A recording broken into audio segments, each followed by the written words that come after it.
welcome back to No Hype Beer Reviews. Unless it's your first time, then welcome. Please consider subscribing. If you do, hit the notification bell, get the updates.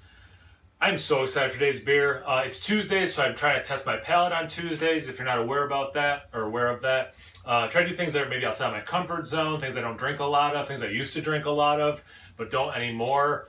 This beer falls under that category. The beer is courtesy of Keith. Thank you so much, Keith. I really appreciate it. He just started a beer review channel, 93 Lumber. I will do my best to remember to link to him in the description box below. It's a Schwartz beer. It's a black lager. This just says lager, but it's a black lager, and the name of the beer is Dark. So the Alchemist. It's 5.5% ABV.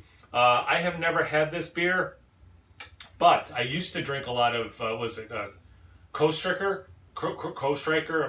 I'm sure I'm mispronouncing it, I'm butchering it. Kostriker, I think is how they pronounce it. At this German restaurant where I used to live. Loved it. Drank a lot of it there. Might have even bought like a 6-pack or whatever it comes in at one point to have at the house. But, I mean, that place, I don't think that place is there anymore. And I haven't been in probably 4 or 5 years. So it's been a while, well before I ever did the beer channel, since I've had it. I don't remember having a Schwartz beer in years either. So I don't think I've had this style in a long time, but it was something I really enjoyed. Again, not this beer specifically, I've never had it, but was a style, at least with that one Kostriker, where I really liked it. So yeah, excited to give it a shot. You know, with a name like Dark, it's a black lager. You know, like how dark is it really going to be? I mean, it's a super dark brown, but there's red crimson down here. So like it won't trick you into thinking, you know, is this a stout? You know, it's not dark enough. Even that head, you know, it's approaching mocha, but there's a lot of white in there actually cutting through. So it's somewhere more in the khaki range, really. Teeny tiny bubbles, some small ones, a couple mediums breaking up. But yeah, I mean, just a beautiful red crimson down here. I don't know what the camera's picking up, but definitely a beautiful looking beer. Get into the aroma. You're getting that roasty malt. And just like I was saying about the color, you know, I shouldn't say you would look at it and be like, this isn't a stout, but you certainly wouldn't think it was some motor oil double-digit stout. Same thing with this aroma. You're getting the roasty, almost coffee kind of a thing that you get from a stout, but it's not intense enough to make you think this is some, you know, huge Russian Imperial Stout or whatever.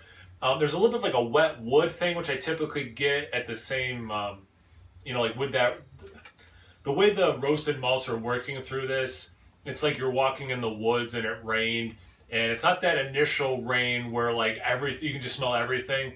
It's after that phase, and you can just smell like a little bit of wet wood. It has that mixing in with the roast. There's some chocolate, like that baker's chocolate.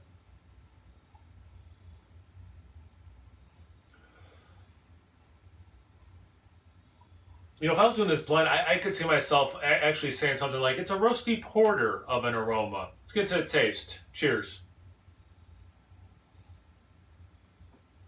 That's really good. That's very tasty. I was not picking up sweetness in the aroma. There's a lovely level of sweetness throughout. You are getting those notes of roast, not full on, so like that you're thinking it's coffee. It's definitely coming from the beer itself. That soft chocolate thing, more in the dark chocolate range. But again, it's just because of what I drink a lot of. You know, I keep thinking of how like it's like a light stout in a lot of these characters. You know, to keep it in the lager family, or you know, and I did mention porter before, but almost like those framing hammer, well, not so much the variants that are barrel aged with different adjuncts, but just like, you know, like a Baltic porter. You know, it has, I don't want to say a watered down version of that, except that second you say something's watered down in terms of beer, it makes it sound bad and, well, watery. I just feel like that stuff isn't as intense as you might get in a different style.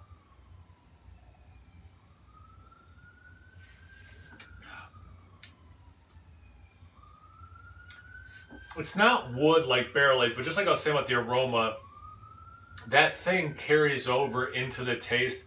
mixing with that sweetness, it's very pleasant. It's not mapley, but it's there's something sugary about it. Almost like a little note of Earl Grey tea, which is kind of cool. It's not a dominant flavor, don't get me wrong, but there's like this nice subtle note of it. With again the whispers of actually, yeah, whispers of coffee.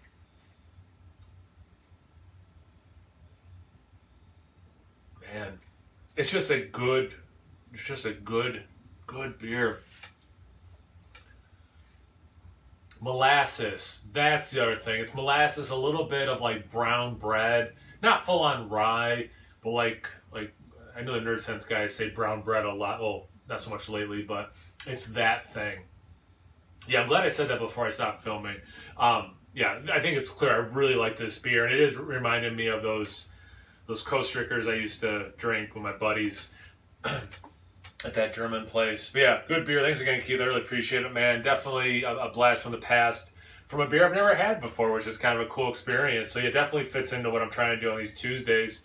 Thank you guys for watching. I really appreciate it. Have you had this beer? Have you had Coast Ricker, however you pronounce it, Schwartz beers? Are you surprised I didn't make any, may the Schwartz be with you jokes during this review? Anything, everything. Comment section below. Let's get a conversation going. Check out Keith. Check me out on Instagram and Untapped. It's No Hype Beer Reviews at both those places. So please like, comment, subscribe, and most importantly, imbibe. Cheers, everyone.